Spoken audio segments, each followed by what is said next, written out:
Welcome to the special bonus episode of the Into the Truth podcast.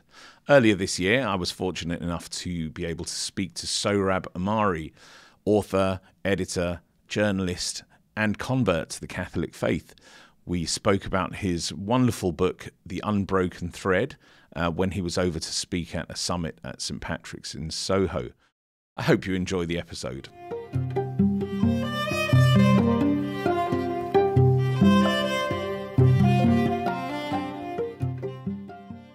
Welcome to London, Sohrab, or should I say welcome back to London. I say this particularly because I think we can claim you also as a fellow English Catholic.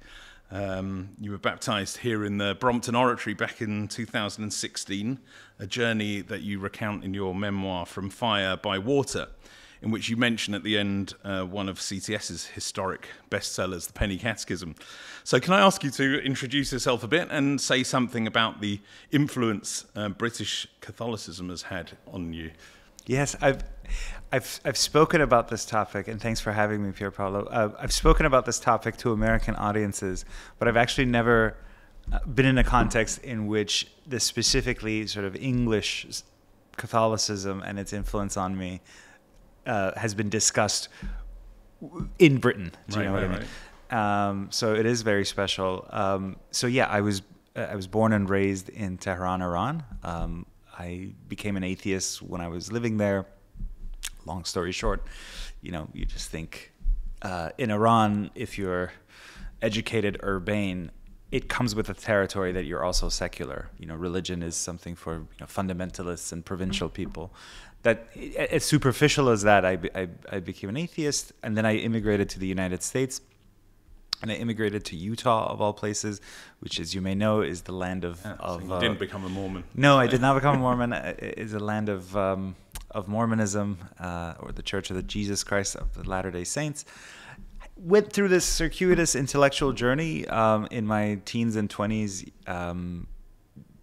Began with Nietzsche, as it does for, I think, a lot of 16, 17-year-olds who are into philosophy. They pick up Nietzsche. Unfortunately, I think there's a cartoon somewhere that I recently ran across where it's like Philosophy 101 student. There's a bunch of steps. It's like ancient philosophy, scholastics, early modern, but he's striding all the way up to Nietzsche and and his progeny. That's sort of what I did. It's kind of the rock star philosopher. Yeah, yeah, it can be very exciting to it.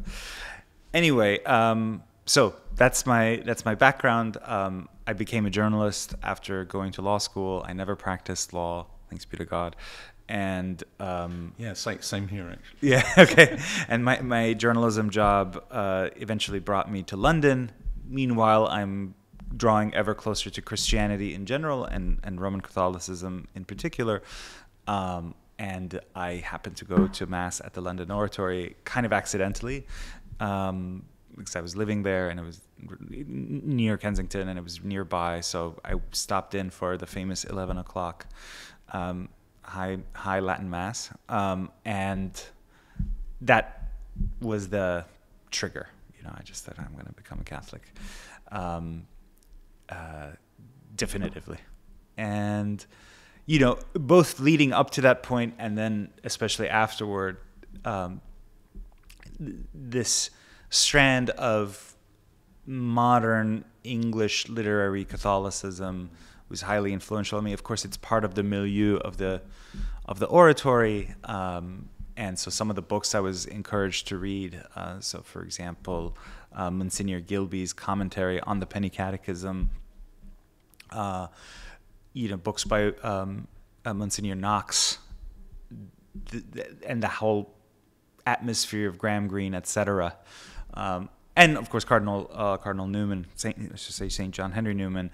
That was all in the air. Right. And so if you read my memoir, more than any other sort of Catholic sources that people write about, converts or otherwise, for me it's this sort of 19th century up to mid-century British Catholic revival. Well, we'll come back to the kind of important books in okay. in that story towards the end. But yes. It's great to speak with a fellow kind of English Catholic by adoption. I'm very much the same from an Italian background, but I found a great kind of story of heroism in a sense, and beauty in English Catholicism. I remember speaking to an Italian couple who'd come over to London and a bit like you did, kind of stumbled into the oratory and said, "Wow, are all Sunday masses in England like that?" So, well, not exactly, but yeah, wonderful. So, listen, I'd like to speak with you, especially today, about your wonderful 2021 book, The Unbroken Thread, an eclectic but kind of profound exploration of the wisdom of tradition from around the world, and not just Christian as well. So I wanted to ask, what was the inspiration for sitting down to write that particular book? Kind of where did it come from? Right. So I then moved back to the United States, to New York City, where my wife and I have our home. At that point, I'd had my first child, my son, and we had moved back to the States. But by the way, he was born in Britain, and the immediate impetus was that I was riding the New York City subway with him, and he was one, and there was, as there is on every subway, ads for various things. In this case, it was ad for the dating site OkCupid, and they were just sort of unbelievably S&M themed, Yeah. And I just had this moment where I thought, okay, what if my son asked me, what is that stuff? Luckily, he was only one, but what if he were older? And so I got to thinking, where did we come to a place where it's not just the fact that there's pretty obscene or outre stuff on the subway, but that it's also banal and corporatized. Ultimately it's selling you something as well. And I thought, in order to explain why this feels off to me, like this is weird, I'd have to be able to not just have a set of answers, but going back behind that, you have to be able to ask certain questions that lead you to a set of answers. And so I decided to write a book for my son that's framed around these sort of fundamental questions that our society tells us are either no longer important or they've been definitively answered by science, broadly understood, when in fact they have not been definitively answered by science, or they're not the types of questions that have scientific or quantifiable answers, but nevertheless they do have right or wrong or better or worse answers. And so what are those questions? And so that's how the framing came about. And I'm not a philosopher, I'm not a theologian, I'm a journalist by profession. And so it's a work of popularization that poses these questions like, does God need politics? Or what do you owe your parents? Or what's the difference between mere facts and truth? Is there one? And so on. And I explore each of them through the life of one great thinker. About a third or maybe a fourth are Catholics. The rest are from a wider tradition. Likewise, some are ancient or pre-modern, whereas others are modern thinkers. So the cast of characters includes St. John Henry Newman, Solzhenitsyn, but also some surprising ones like the radical feminist Andrea Dworkin. Yeah, I thought that was a particularly kind of hard-hitting chapter on basically the evils of porn, essentially, from a feminist perspective. Yes. Now, I remember also being particularly struck by the chapter on Sunday, or the Holy Day of Rest, yes, that was in the kind of Jewish understanding of it, which I think is particularly important. In the introduction to The Unbroken Thread, you write about first coming across St Maximilian Kolbe.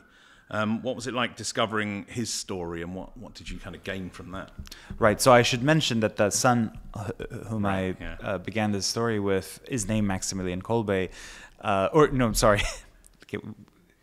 He's named after Maximilian Kolbe, and the reason he's named after St. Maximilian is that I came across St. Maximilian's story while my wife was pregnant with the boy who would become Max. And I was really struck by it. I thought that, and I think most of your viewers know the story, but briefly, Polish Franciscan friar who had a very active and energetic life propagating the faith, but he's most well known and has been canonized because of his martyrdom at Auschwitz, where he stepped in to die in place of a condemned man because that man had a family. He's also a great writer and publisher as well. He was before all of that. Yeah, loads of stuff. Radio stations, newspapers, monasteries, including a monastery on the outskirts of Nagasaki in Japan, which survived the atomic bombing in World War II. So when I read that, I thought I had to do something with this. And would that mean, well, I named my son, as one does after a saint. For my own, when I became a Catholic, it was between St Maximilian, but I ultimately went with St Augustine. But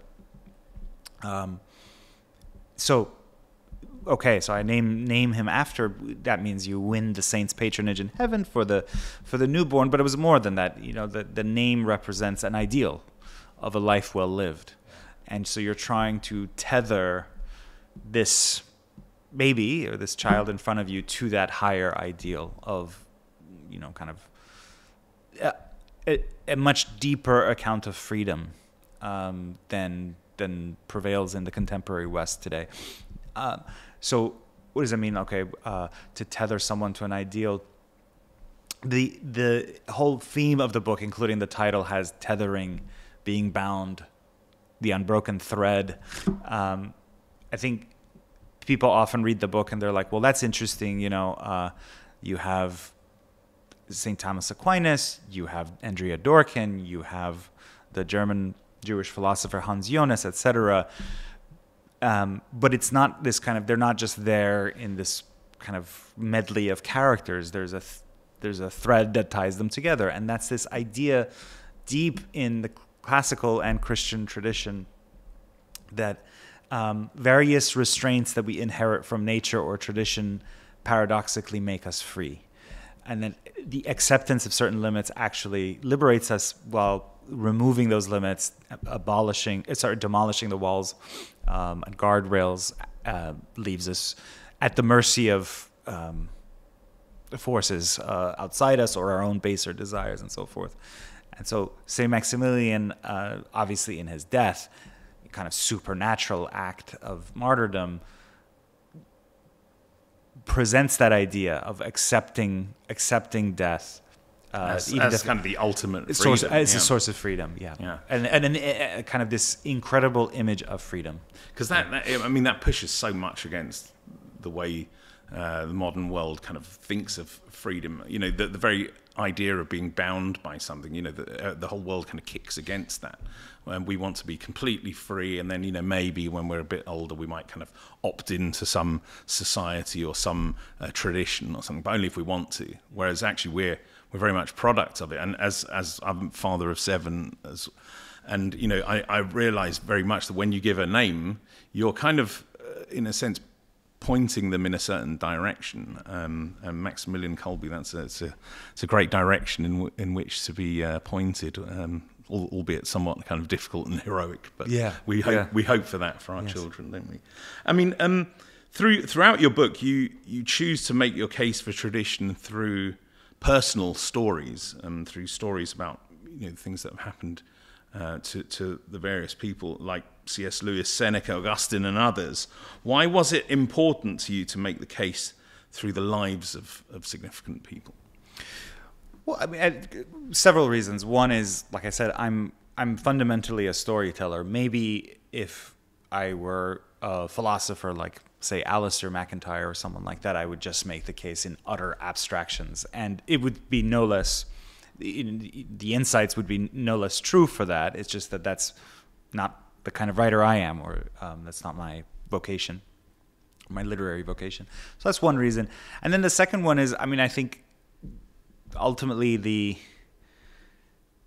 ideas find a kind of texture and concreteness in the lives of the people who propagate them, and in some way, in the way that writers or thinkers or great men and women of history enact their own ideals, or in some cases the ideal shines all the more brightly sometimes in the way that the person doesn't always enact it completely, or falls short of it, or what have you, or doesn't quite follow his or her own conclusions all the way.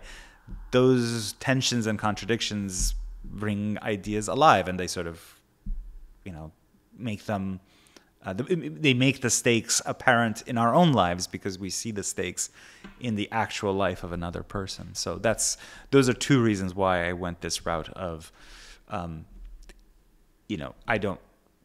not innovating anything. There's no scholarly novelty in there. Saying, in a sense, it's one of the most kind of Catholic ways of kind of putting points across is to tell the story. The lives of the saints have forever been a source of teaching for all Christians. Right, and this is a kind of latter-day version of a martyrology, although not all of the figures there are martyrs, but same idea. That's right. Yeah. So, just to sort of move on, speak a bit more about the saints. I mean, more than a few saints make an appearance in the book: Kolbe, Newman, Augustine, Aquinas. Was it a challenge to explain the lives of saints to those outside of Catholicism? And have non-Catholics enjoyed reading their stories? Because there's a kind of, there's a kind of cynicism towards, either sort of the great men of history or great women of history, and even in our own day, people are very kind of cynical about. So, I mean, how did you find that side of the book? Yeah, I mean, obviously the book was published by a secular publisher and was pitched at a broad general audience, not just a Catholic audience.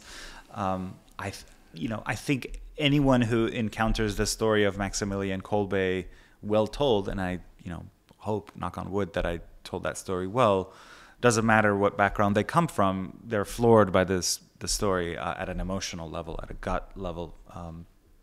So I think I've gotten plenty of good feedback from non-Catholics about those, and in other cases, for example, the Aquinas, right? The specific Thomistic mode of reconciling faith and reason, of course, goes against much in the Protestant tradition, broadly understood. But I've heard Protestant readers say, I appreciate the way you, as a piece of expository writing, helped me understand where Catholics are coming from on faith and reason versus, say, Lutherans. I don't agree with you, but you did a really nice job just as a kind of expand. So that's very pleasing. I think actually the most kind of UK-centric chapter, which is about Newman in his famous duel with, this great liberal statesman of the 19th century, of the Victorian era, namely Gladstone.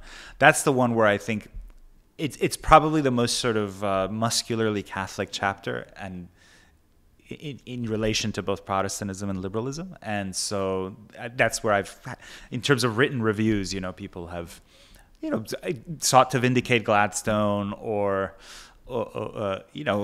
critiqued Newman's position in those battles and so forth.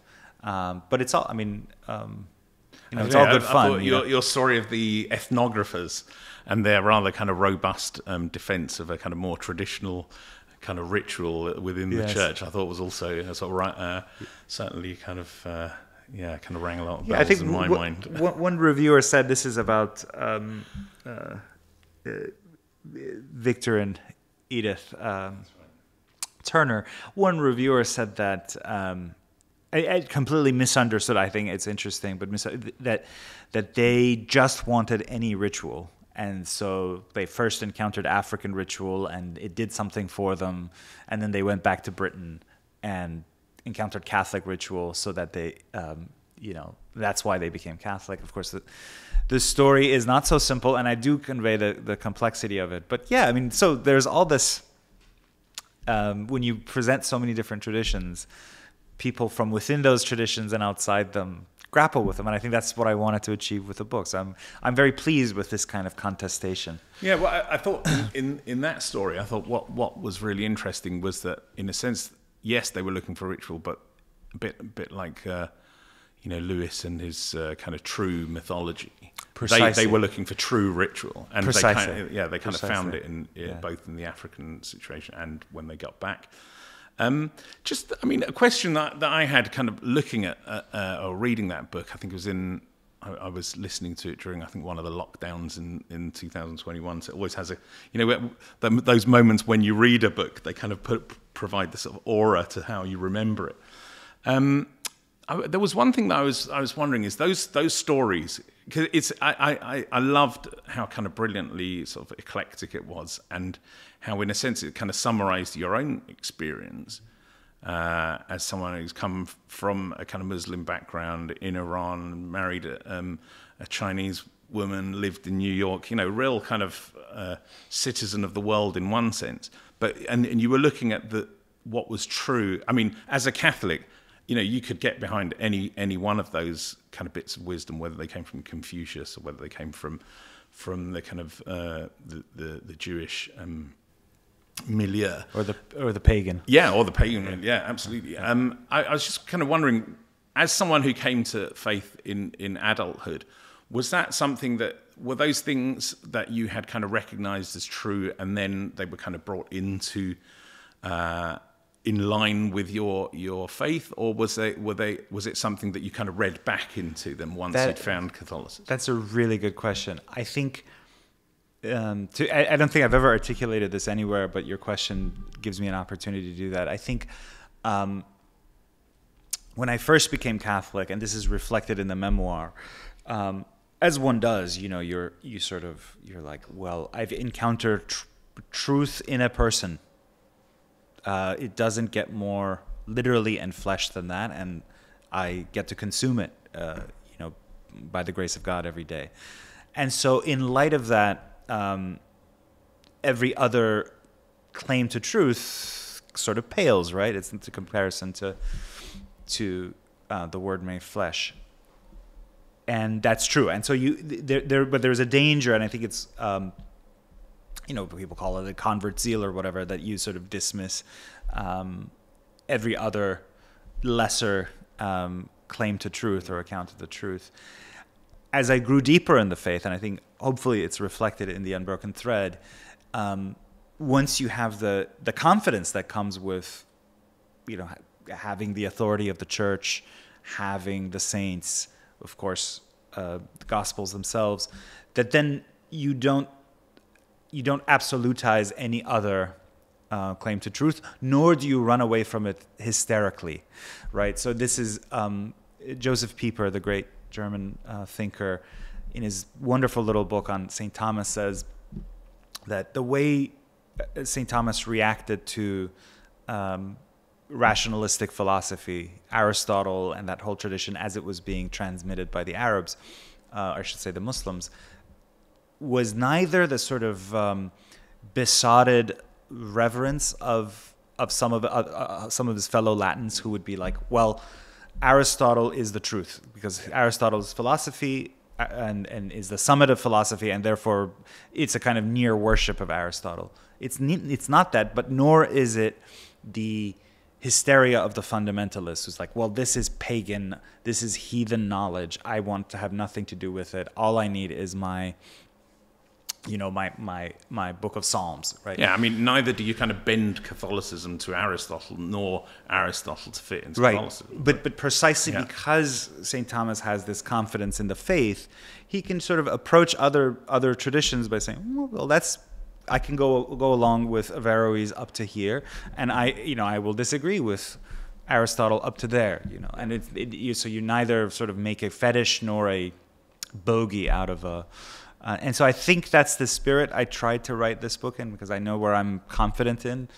And then, there are bits in Seneca that are really beautiful and get at something. But then Seneca was far too comfortable with suicide, right? And that's a hard limit of where church teaching overrides that. And I make it clear that I'm not going to go all the way with Seneca on death, but some ways, right? Yeah. No, I can say that as a sort of classicist. I called my first son Hector because I thought up to here, he's a brilliant kind of proto-Christian.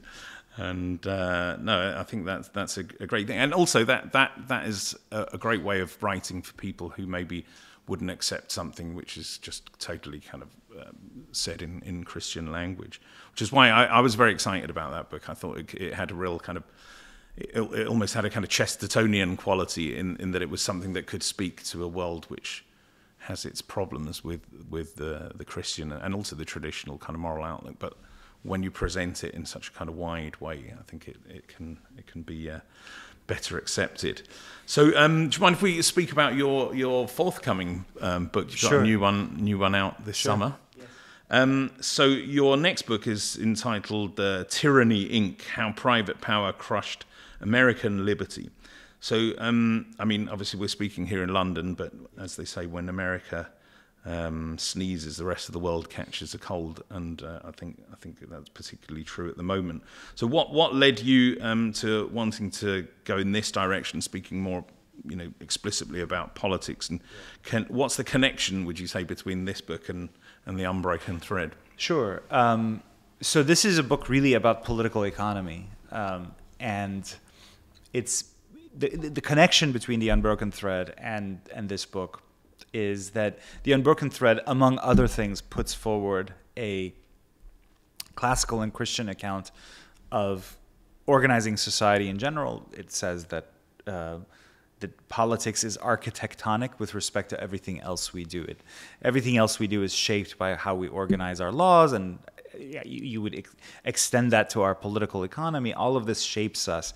And there's a certain kind of, I would say, liberal, and here I don't mean left liberal or progressive, I just mean broadly understood in the liberal tradition, even especially of the classical liberal, who encounters that talk of the common good, talk of politics being architectonic with respect to everything else we do, and it recoils from that and says, well, that sounds like coercion to me, right? Coercion is bad. And what Aristotle, ultimately they have to say, what Aristotle and the sort of Thomistic account of politics represents is a coercive society. And so this book is a book of journalism, it's reporting, it's contemporary, these sorts of themes only hover in the background, but to try to connect the two books together, this book is about how in supposedly non-coercive societies we are in fact systematically coerced. But this coercion does not come from often necessarily from central government, but rather in diffuse ways in our lives as workers and consumers. This is especially the case in the Anglo-American world, that the various countries resemble each other most in terms of political economy compared to, say, like continental Europe. But so I show how, for example, at the lower rungs of the labor market, and this is true, I think, to some extent of Britain as well, but especially pronounced in the United States, at the lower rungs of the labor market, employers use precarity as a tool, right? So that if your hours are very uncertain, you are paid much less. That's good for the employer, but it just means that ordinary people have no sense of regularity about when they go to work and the famed 0 hours contract. Exactly, yeah. That is an issue in Britain too. Or the use of commercial arbitration, which is an ancient mechanism for resolving disputes between actors of relatively equal bargaining power, but it's now used in employment contexts where when you sign up for a job, among the many like huge piles of documents that you sign is one that says you cannot pursue your claims in a normal court of law. You have to go to a private arbitration chamber, which leans pro firm, pro company, and typically employees do much worse at that, and that various rights that they would otherwise have under normal laws, public laws, are not applicable in the arbitration context. So anyway, I just show all of this as instances in which we are coerced in the private economy. And in the second half of the book, I argue for restoring something of here in Europe is called the social or Christian democratic tradition that emerged, that really took hold after World War II. In the United States, it's called the New Deal. In the United States, it was deeply, deeply informed by Catholics. By the New Deal tradition was informed by Catholic social thought. Unfortunately, a lot of conservative Catholics in the United States have identified the faith with super free market kind of neoliberal or libertarianism. That's obviously not the social teaching. And so although this book, doesn't explicitly draw on that much on Catholic sources, it's the whole sort of intellectual understructure, the infrastructure of the book is deeply, deeply Catholic. So they're not. In my mind, it's not a departure from my earlier books. Yeah, I mean, I suppose on a practical level, our first, I think we can call him a sort of Catholic prime minister in Boris Johnson, and your second Catholic president in the States haven't really been a kind of high point for Catholic ideas within politics. I think neither here nor there. So I mean, how do you see? Because I mean, I've been very interested in following the kind of ideas that Patrick Deneen's been putting forward in the States, and to an extent, I think Tom Pink here in the UK. I mean, how the ideas behind Catholic social teaching actually, where the kind of rubber hits the road. Because at the moment, I often get the feeling that speaking about Catholic ideas regarding politics and government, they are very theoretical at the moment in most cases. No, that's right. I think what myself and a small cohort of other writers and scholars are trying to do, and that includes my friend Patrick Deneen, is now to try to give flesh so that it's not so abstract. And when it's in the abstract, you have the danger or the vulnerability that critics will say, immediately when you say Catholic politics, they invoke the specter of inquisitions and theocracies and so on and so forth. But then when we actually put forward a kind of a policy program, they see that it's quite friendly. It's about the idea to say, for example, that the end of the political community isn't just to maximize the individual autonomy of certain actors, but to secure the common good of the whole. Well, yeah, I mean, how do you do that? Well, one way to do that is to put a stop to really egregious practices like the ones I talk about in Tyranny, Inc. And that's well within the remit of the modern state to do that, and it used to do that. So in that kind of mid-century consensus, which took hold after the Second World War and gave rise to what still is called the 30 glorious years of relative mass prosperity and working class comfort, we were able to do certain things policy-wise that really helped ordinary people, and they did contribute to the common good. And so, at least in the level of political economy, I'm pointing to a very concrete example of what was achieved earlier. Now, economic conditions have changed. There are things we have to adjust, but the broad principle doesn't look so scary when we actually put forward concrete ideas. But I say scary because we've been accused, this kind of cohort of post-liberal type writers, that you want to bring back the Inquisition or whatever. Yeah. No, I mean, but going back to what you were saying earlier, I definitely get the feeling that there is a sort of detachment of the religious conservatives from kind of free market conservatishm, Thatcherite conservatism, we call it here. At least among Catholics in general, and a kind of cohort of young Catholic intellectuals in the U.S., clustered in law schools or in academia, etc. I think that's absolutely right. And it's promising because in the wider world, the neoliberal model has come under tremendous strain, especially since the pandemic, where in order to make everything so utterly efficient and maximize profits, we had supply chains that were so thin that they snapped under the slightest pressure. So that it's like, oh wait, we can't produce our own masks. Most of the basic material for our drugs are manufactured in China. But what if there's tensions with China? How do we manufacture our own drugs? Anyway, there is this kind of post-neoliberal ferment happening in the wider world that Biden in some ways represents, and other movements and governments across the developed world. So that's already happening. And so I think that group of Catholic writers in the U.S.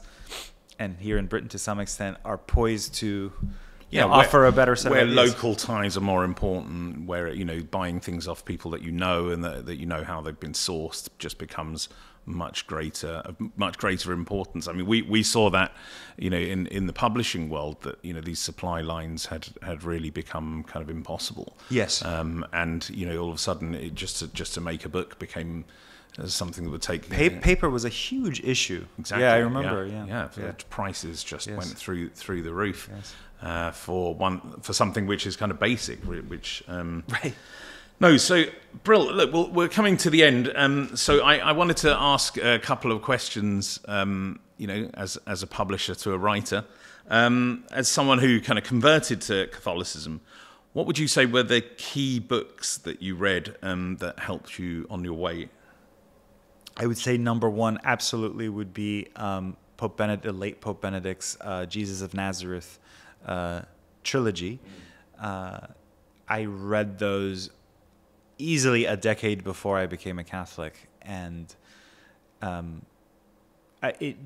there's such a rich kind of scriptural theology there, and I think the core lesson for me was this idea that the Hebrew Bible and the New Testament really tell one story. It's one narrative arc of God drawing ever closer to creation, to his creation, to the point of becoming one of us. And of course, I mean, there's much more to those books, but I think if I could draw out one theme, that's absolutely the Confessions, obviously, very, very important. Both in what he says, and the kind of contemporary quality of it, in the sense that you could be reading something that was that was written in 2023. Yeah. What he struggles with, etc., is all just speaks to you immediately, and the kind of introspection, which you sort of think of as a very kind of modern, correct, kind of way of looking at yourself. He does it all right. It casts doubt on this idea that the subject is a modern, phenomenon. It's a clearly, I don't know, maybe not. What else? I mean, I would say that Monsignor Gilby's commentary on the Penny Catechism was the book I was told to read as part of my catechesis, and it's just very clear, lucid, and he was a kind of an eccentric character, but in this sense, it was a very clear, lucid elucidation of basic doctrine. I mean, I would say, and the Apologia.